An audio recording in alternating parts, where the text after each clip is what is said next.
So well hello there.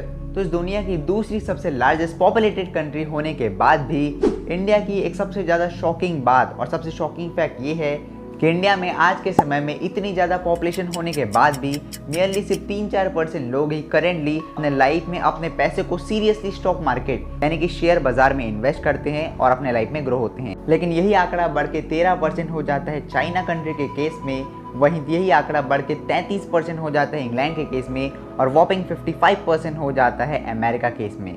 तो आखिरकार हमारा भारत ये सब चीज़ में इतना पीछे कैसे हो गया है? तो इसका मेन कारण है हम भारतीय लोगों की स्टॉक मार्केट में अपने पैसे को इन्वेस्ट करने को लेकर सोच की। तो हम भारतीय लोगों की स्टॉक मार्केट को लेकर अलग अलग विचारधाराएं होती है। तो बस इसलिए आज की वीडियो में हम इंडियन लोगों की साइकोलॉजी समझेंगे स्टॉक मार्केट में अपने पैसे को इन्वेस्ट करने को लेकर।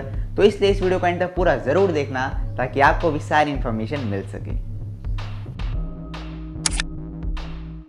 तो भारतीय लोगों के इन्वेस्टिंग को लेकर ये सब सोच होने का सबसे मेन कारण है हमारा इंडियन एजुकेशन सिस्टम। तो बचपन से ही स्कूल ने हमें बहुत सी चीज़ें सिखाई है, लिटरली बहुत नॉलेज दिया है। Science, maths, English, bio, chemistry, physics कुछ भी नहीं छोड़ा लिटरली।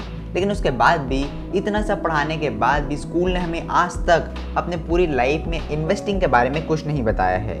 स्कूल ने हमें कभी ये नहीं सिखाया कैसे हम अपने पैसों को इन्वेस्ट कर सकते हैं और उसको कैसे हम अच्छे तरीके से हैंडल कर सकते हैं और अपने लाइफ में पैसों को ग्रो कर सकते हैं। तो इसलिए इन टोटल हमारा एजुकेशन सिस्टम ही वो कारण है कि क्यों आज के समय में इंडिया की फाइनेंशियली लिटरेसी रेट इतनी ज़्यादा कम है और क्यों इंडिया में इतने कम लोग ही अपने पैसे को स्टॉक मार्केट में इन्वेस्ट करते हैं। तो स्टॉक मार्केट को लेकर इंडियन लोगों की साइकोलॉजी क्या होती है एकदम डिटेल में और एकदम अच्छे से समझेंगे। तो इसलिए इस वीडियो को आपको एंड तक पूरा ज़रूर देखना चाहिए। तो लोगों की सबसे पहली साइकोलॉजी बनती है फैमिली बैकग्राउंड के कारण। तो अब क्योंकि एक टिपिकल इंडियन फैमिली में खुद पेरेंट्स के पास ही फाइनेंशियल एजुकेशन एट ऑल नहीं होता, तो इसलिए उन्होंने अपने बच्चों को जब बात आती है अपने पैसों को सही तरीके से हैंडल और उसको इन्वेस्ट करने की, तो उन्होंने अपने बच्चे को सिर्फ और सिर्फ पुराने गोल्ड्स, रियल स्टेट और फिक्स डिपॉजिट यानी कि एफडी की ही सलाह देते हैं। और अब क्योंकि उन लोगों को खुद स्टॉक मार्केट के बारे में कोई नॉलेज नहीं रहता, तो इसलिए उन लोग जब भी स्टॉक मार्केट की बात करते हैं तो उन लोग स्टॉक मार्केट को बहुत ज़्यादा रिस्की और अनप्रेडिक्टेबल मानते हैं और उन अपने बच्चों को इसमें इन्वेस्ट करने नहीं देते। तो लोगों की दूसरी साइकोलॉजी बनती है प्लेइंग सेफ माइंडसेट के कारण। तो अब चाहे आप ये मानो या फिर नहीं, लेकिन एक सच्चाई है कि भारतीय संस्कृति में यानी कि इंडियन सोसाइटी में लोगों की लाइफ की सिक्योरिटी और उसकी स्टेबिलिटी को बहुत ज़्यादा महत्व दिया जाता है। वो इंडियन सोसाइटी बहुत ज़्यादा वैल्यू करती है। तो इसलिए जाने अनजाने में हम सभी भारतीय लोगों के दिमाग में ये सेफ प्ले यानी सावधानी से अपने जीवन जीने का जो माइंडसेट है वो बहुत ज़्यादा फिक्स हो जाता है। और इसलिए मैक्सिमम इंडियन अपने लाइफ में अपने पैसे को यानी वो जो पैसे कमाते हैं वो अपने पैसे को स्टॉक मार्केट की दुनिया में ये सोचकर इन्वेस्ट नहीं करते, क्योंकि उन लोगों के दिमाग में लगता है कि स्टॉक मार्केट बहुत ज़्यादा रिस्की और स्टॉक मार्केट बहुत ज़्यादा अनप्रेडिक्टेबल है। यानी कि उन लोगों को ये लगता है कि अगर उन अपने हार्ड अर्न मनी को स्टॉक मार्केट की अलग दुनिया में इन्वेस्ट करेंगे, स्टॉक मार्केट के थ्रू अलग अलग कंपनीज में इन्वेस्ट करेंगे, तो ऐसा कर उनके सारे के सारे पैसे डूब ही जाएंगे। तो ऐसा देखा जाए तो एक और साइकोलॉजी होती है जो बनती है लोगों के अलग अलग इमोशंस के कारण। तो rich dad poor dad book के ऑथर रॉबर्ट कियोसाकी कहते हैं, वो अपने बुक में यानी कि rich dad poor dad book में कहते हैं, इस दुनिया में दो ऐसे पावरफुल इमोशंस है जो इमोशंस इतने ज़्यादा पावरफुल है कि उन लोग पूरे के पूरे ह्यूमन लाइफ को कंट्रोल कर सकते हैं। और वो दो इमोशन है, पहला ग्रीड यानी कि लालच और दूसरा इमोशन होता है फियर यानी कि डर। तो वैसे देखा जाए तो इंडिया में आज के समय में ऑलरेडी बहुत कम लोग ही है जिन्होंने अपने पैसे को स्टॉक मार्केट की दुनिया में यानी कि शेयर बाजार में इन्वेस्ट करते हैं। लेकिन फिर भी इसके बाद भी जिन लोग स्टॉक मार्केट में इन्वेस्ट करते हैं उनमें से मैक्सिमम लोग इस दो भावनाओं के बहकावे में आकर स्टॉक मार्केट की दुनिया में अपना मैक्सिमम लॉस करवा देते हैं, जिसके कारण उन्हें स्टॉक मार्केट बहुत ज़्यादा रिस्की लगने लगता है। तो एक्चुअली में होता ये है कि जब स्टॉक मार्केट ऊपर जाता है तब लोग लालच के भावना में आकर, ग्रीडीनेस में आकर अपना बहुत सारे पैसे को इसमें इन्वेस्ट कर देते हैं।